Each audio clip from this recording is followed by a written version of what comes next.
أعوذ بالله من الشيطان الرجيم. بسم الله الرحمن الرحيم. أفحسب الذين كفروا أن يتخذوا عبادي من دون أولياء إنا أعتدنا جهنم للكافرين نزلا. سورة الكهف 102 نمبر آیت. په دې 102 نمبر آیت کې هغه خلکو د پاره زجر ذکر کیږي چې کوم مشرکانو او شرک په داسې طریقه باندې کاوه چې د الله تعالی نیکان بندگان د الله تعالی سره په صفاتونو کې شریک کول، او بیا وایي دعوه لرله چې موږ په ګناهګار هم شو، په خطا باندې هم شو، لیکن موږ د داسې کسانو تابعداري کوو چې کسان به موږ الله تعالی نه خلاصوي. نو په دغه کې ځینې داسې وو د عیسی علیه السلام بندګي به کوله چې که موږ په خطا هم شو، ګناهګار هم شو، د عیسی علیه السلام کسان خو کم از کم یو که نو عیسی علیه السلام موږ باندې بغیرت وکړي د قیامت په ورځ باندې موږ د الله تعالی نه خلاص کړي. دغه شان کې یهودیانو د عزیر علیه السلام باره کې دغه نسبت لاره، او عام عرب مشرکانو د فرشتو باره کې دا خبره کوله چې موږ خو که ګناهګار هم شو د فرشتو بندګي کوو، کم از کم دغه فرشتي خو الله تعالی به درکړي زموږ سپارش کړي، موږ خلاصوي کم از کم. او دا ټول هغه خلک وو چې د نبي علیه السلام خلاف یې دغه مشورې کولې او اعتراضونه جوړ کړي وو چې کوم د هغې تفصیل مخکې تېر شو. دې کې الله تعالی په دې آیات کې د هغې دپاره زجر ذکر کړی دی چې افحسب الذین کفروا ان یتخذوا عبادي، آیا ګمان کې هغه خلک چې کافران دي ان یتخذوا چې دوی نیولي دي عبادي زما بندگان یعنی نیکان خلک من دون زمانه بغیر اولیاء به دوستۍ سره هغوی دوستان یعنی د هغوی اطاعت شروع کړی، د هغوی بندګي کوي، د هغوی نه سوال کوي، لکه عیسی علیه السلام، عزیر علیه السلام، فرشتې نورې فرشتې شولې او دغه شان نور اولیاء کرام او بزرګان شو، د هغوی بندګي شروع کړې ده. او بیا به دې ته باندې چې موږ جنت ته لاړ شو، د جهنم نه به بري شو دغه کسان په مرسته باندې. نو الله تعالی وایي انا اعتدنا جهنم للکافرین نزلا، یقینا موږ تیار کړی د جهنم دپاره د کافرانو نزلا زید من مستیا، یعنی دې من مستیا دې خلکو من مستیا به جهنم سره وشي. نو دې ځکه کې مضمون کې اختصار دی، اصل کې داسې دی چې کم خلک د الله تعالی نه بغیر د نورو خلکو بندګي کوي، الله تعالی نه بغیر د مخلوق بندگی کوي، اگر که دغه مخلوق نیکان خلق هم شي بیا به هم دوی کافران دي، او د دې د کفر په وجه باندې کړه کافران شو، نو بس د کافرانو لپاره الله تعالی جهنم تیار کړی دی. دا مطلب شو. نو دغه اولنۍ جمله چې کومه ده چې په دې سره انسانان کافران کیږي هغه ذکر نشوه، ځکه چې ان اعتدنا جهنم للکافرین نزلا دا غینه په خپل معلومیږي چې په دې خلک کافر کیږي، چې کله کافر شي نو ځای جهنم کیږي. قل ورته ووایه هل ننبئکم بالاخسرین اعمالا، آیا زه خبر کم تاسو په ډېر تاواني عملونو باندې چې ډېر تاواني عملونه سخت تاواني پکې، الذین ضل سعیهم فی الحیات الدنیا، هغه کسان چې ګمراه دي، خطا دي، کوشش د هغوی په ژوند د دنیا کې، وهم یحسبون انهم یحسنون صنعا، او دوی ګمان کوي چې یقینا دوی کار د نیکۍ کوي او دوی خطا او خواري شروع کړي ده. د ټولو نه زیات خطاکار دا خلک دي، ډېر ګمراه دا خلک دي. دا هم د دغه کافرانو دپاره زجر دی چې اعتراضونه د نبي علیه السلام خلاف ښودل او په خپله باندې داسې کارونه کول چې هغه د شریعت زبردست مخالف، نه د یهودیانو عمل د شریعت موافق و، نه د عیسایانو، نه د مشرکان عرب مشرکان، او دغه خپلو کارونو ته به نیکي ویلې، دا دینداري ده. الله تعالی نبی علیہ السلام ته ورته ووایي چې آیا زه تاسو خبر کم په هغه ډېر تاواني عملونو باندې چې دغه عملونه په دنیا کې خطا دي، او د دوی خیال دا ده چې ګنې د نیکۍ کار شروع کړی، د نیکۍ کار یې شروع کړی نه دی. تفسیر عثماني د دوی تو مطلبونه ذکر کړي دي. یو مطلب دا دی چې کوم موضوع القرآن هم ذکر کړی دی چې ډېر خلک داسې دي چې په دنیا کې د هغوی د ژوند اخرنی مقصد چې کوم دی نو هغه دنیوي ترقي ده، مال دولت ته پیسه ده، او باوجود د دې چې دغه څیزونه د دې دپاره په کارېږي په آخرت کې نه، نو ګویا چې دغه دنیوي مال دولت د دې د ژوند یو زبردست معراج تصور شوی دی چې دی د ژوند اخرنی مقصد دی، او بیا چې کله دوی مړه شي نو دغه څیزونه خو په کار نه راځي، نو دا زبردست ګمراه شو. دویم مطلب یې دا دی چې ډېر خلک د دین په مینه باندې ځینې کارونه کوي او هغه کارونه د شریعت خلاف، او دوی لا بدې تمه چې ثواب به کې ملاوي شي، ثواب کې نه ملاوي. لکه په مسلمانانو کې دا 72 فرقې راواله، دغه 72 فرقې بدې تمه دي چې موږ سم کار شروع کړی، دا کارونه یې سم نه دي. نو دا دوانه فرقې دا دوانه قسم خلک، دنیا فارس خلک او دغه گمراه فرق، دا ټول د آیات مصداق دي. په دنیا کې عام لیول باندې چې کم عالمي تحریکونه چلول کېږي، غټ کار روان دي، په غټه سطح باندې. نو بده کې یو تحریک د يهودیت ته چاوي د انسانانو کامیابی هم بده کې ګڼي چې خلک يهوديان شي، د خپل مذهبونو نه بیزار شي.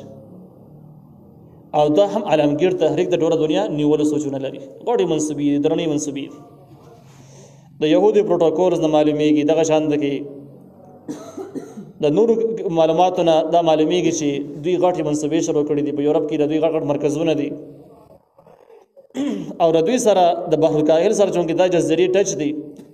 هغه کې دجال هم دي، شیطانان هم دي، دوی سره برای راست رابطې د شیطانانو هم شته.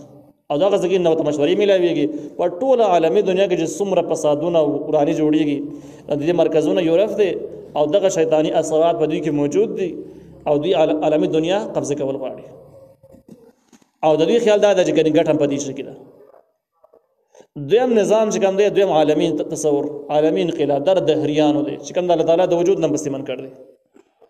روس کې ردی غټ سنټرونه دي، باقي چې کوم دی نو چین او شمالي کوریا او داسې نور ځګینو سره هم شته دي. او بل باقي ممالک کې خپل تحریکونه، خفیه تحریکونه دي چې په خو نمونه باندې کار کوي، د عام خلک گمراه کوي، بیلاری کوي.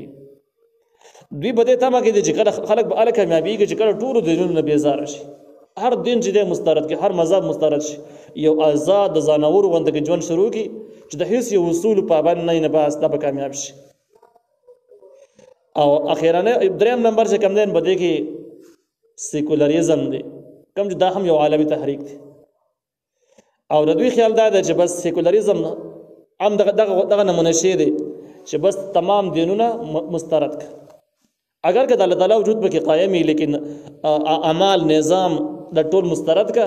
او د خپل مرضی مطابق ژوند شروع کړي، دینونو نه بیزار شي.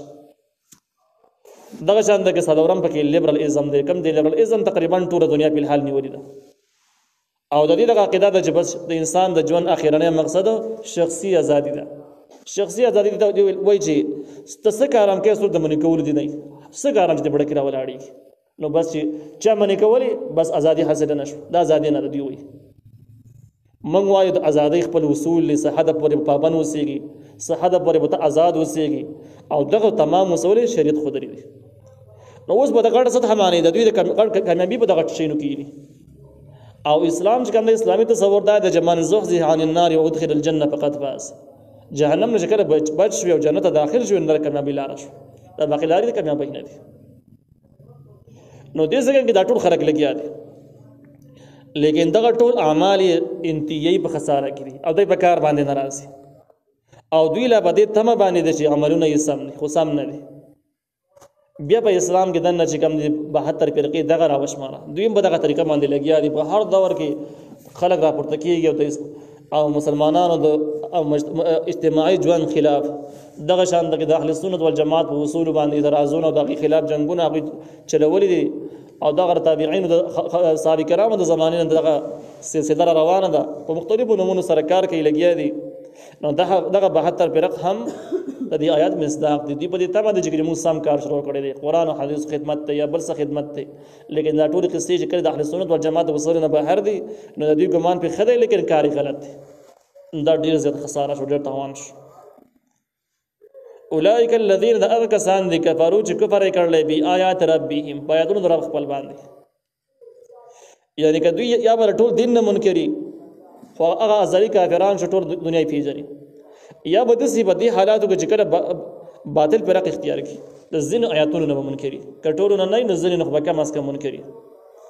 ځکه چې کټور آیاتونو باندې داغي صحیح وضاحت باندې بیا اختلاف د غزګین نه ختميږي، خو دې به خامخا د زین آیاتونو کې بیا غلط تعویل کی یا به سره نه منینا. ولقائه د ملاقات د الله تعالی نه قیامت نه مدخل منکری، نو کبراینان د قائل هم شي، خو چې کله عقیده یې ګډه وډه شو نو د دې سیده لګي د قیامت چې هم قائل شوی نه په حقیقت اعمالهم نو بیا ضایع شو اعمالونه دوی، کله د قیامت د څوک منکر شي او د آسماني کتاب قرآن د آیاتونو نه سړی منکر شي، د ټولو نه یا د ځینو نه، نو په دې سره انسان کافر شو. او چې کله دی کافر شو نو بیا ټول اعمال مخکیني ضایع شو، هغه اوس ځای نه نیسي. دغه شان کم کافران چې سره د کفر نه ښه کارونه کوي، پلاهي داري چلوي، خلکو سره تعاون کوي، هغوی په دغه طریقه باندې تفسیر عثماني ذکر کړی دی چې دغه عملونه د مړه عملونه دي، دغه ژوند نه او مړ عمل چې کوم دی، کوم چې د ایمان نه بغیر یو نیک عمل دا مړ عمل بې روح عمل، او دغه عمل په قیامت کې پکارېږي، نو دا تللی کېږي، دا ضایع شي دی، د دې ځای نشته. او داسې کافرانو ته الله تعالی په دنیا کې بدله ورکوي چې کوم کسان خرچې کوي، د انسانانو خدمت کوي، اگر که دا کافران بدله ته په دنیا کې ملاویږي د یو حد پورې، خو په قیامت کې دغه اعمال بیخي په کار نه راځي. نو الله تعالی وایي فحبطت اعمالهم، ضایع دي عملونه د دوی د ټولو اعمال ضایع دي، دوی داسې په تمه کېږي نه. نو دې ځای کې یو مسله اهم معلومه شوله، د اسلام خلاف ډېر خلک په مختلفو طریقو باندې لګیا دي. یو قسم خلک دي هغوی ځان ته دغه وایي، دا هغوی ځان دپاره یو شعارونه ایښودلي دي چې یاره اصل دین چې کوم دی نو انسانیت دی، اصل شی انسانیت دی، دین پسې وروسته دی، نو موږ د انسانیت خدمت کوو. اوس دې ځای کې نه معلومه شوله دین چې کوم دی دا عقیدې نوم دی، د عمل نوم دی، د اصلاحاتو نوم دی، آسماني هدایاتو نوم دی. کوم سړی چې وایي چې دین وروسته دی او انسانیت یې مخکې دی،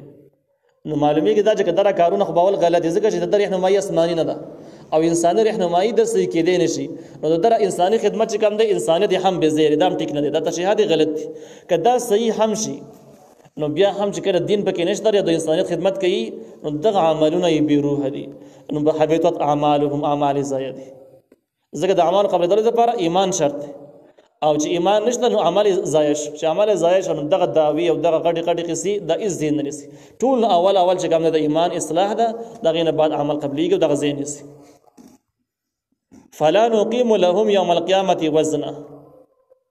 نو موږ به نه قایموو د دوی دپاره په ورځ د قیامت باندې تله. وزن نه مراد تله ده، تله به نه ایښودلی کېږي چې عمل وله وتلي، ځکه تله خو دې دپاره ایښودلی کېږي چې ګناهونه ډېر دي او نیک اعمال یې ډېر دي، دې دپاره تله. اوس دې سړی چې کوم دی نو که نیک اعمال یې کړي دي نو هغه بې روحه دي، وزن نه لري، هغه د ایمان نه بغیر دي، روح پکې نشته، مړه عمل دی، مړه عمل تللی کېږي نه. ګناهونه خپل وزن لري، هغه په ځای باندې بحال دی، کفر بحال دی، شرک بحال دی.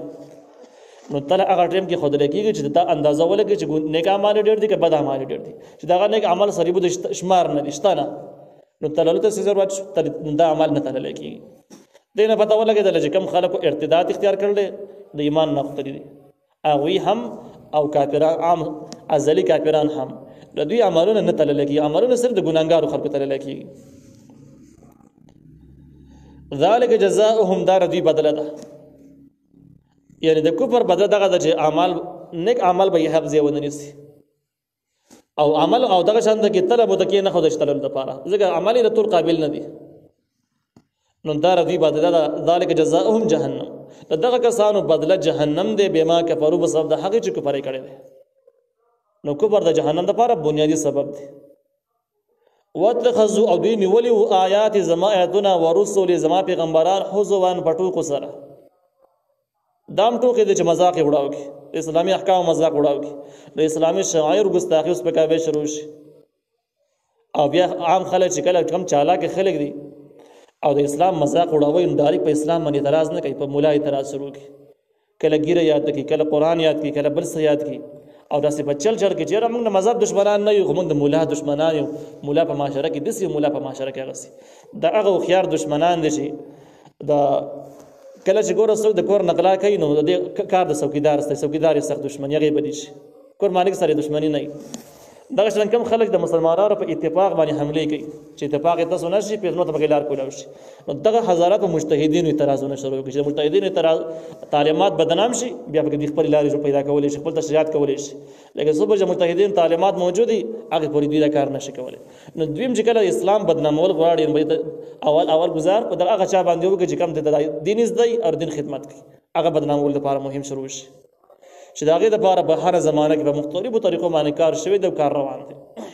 تر اوسه پورې دوی کامیاب شوي دي، دا شکر دی په دې کامیاب شوي نه دي. نو دوی نیولي د آیاتونه زما او پیغمبران زما په ټوکو سره، دغه ټوکه شوې. او دویمه طریقه دا ده چې رسا په دې احکامو باندې اعتراضونه شروع کړي. مثال په طور باندې کوم ځای چې قرآن ذکر کړي د سود حرام دی، نو دی وایي چې دا آیت ترقۍ ته رکاوټ دی، او کوم خلکو چې سودونه کړي ډېر مخکې ته دي یورپ داسې لاړو پسې بل داسې لاړو نو دا به آیاتونه اعتراض نشو دغه شان د کوم د شرعي پردې چې کوم احکام دي په هغې باندې اعتراضونه براراست هم کېږي شته خلک یې کوي چې دا د زنانو د حقونو خلاف ورزي د حقوق بشر خلاف ورزي د خپل انسانانو سره هغه ظلمونه کوي چې حد به تمامي او چې د پردې باب راشي بیا دلته کې د هغوی ښه خالفات شروع شي نو دا د دې ځای کې بیا داسې ده چې برای راست په آیاتونو باندې اعتراضونه دي کم چې د کفر سبب جوړیږي او د یقیني کفر دی دغه شان هغه خلک چې د اسلام ځینې شعبې مني او ځینې نه مني نو دغه هم آیاتونه یې په ټوکو سره نیولي لکه مثال په طور یو سړی ووایي چې زه ټیک ته لمونځ منمه پنځه وخته لمونځ فرض دی او دغه شان روژه هم پکې فرض ده حج هم پکې شته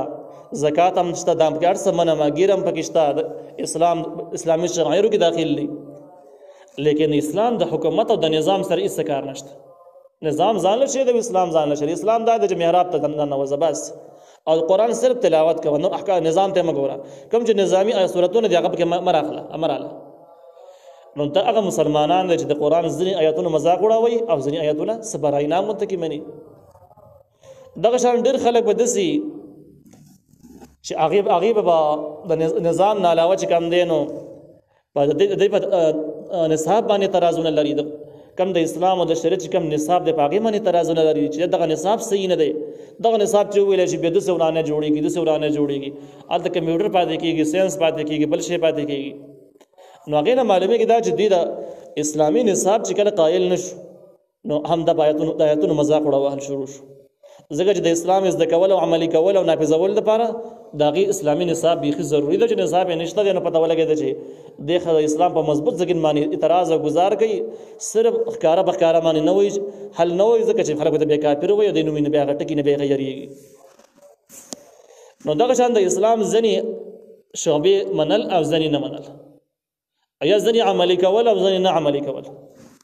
دا هم عملا مذاق وړول دي او په دې کې داخل دي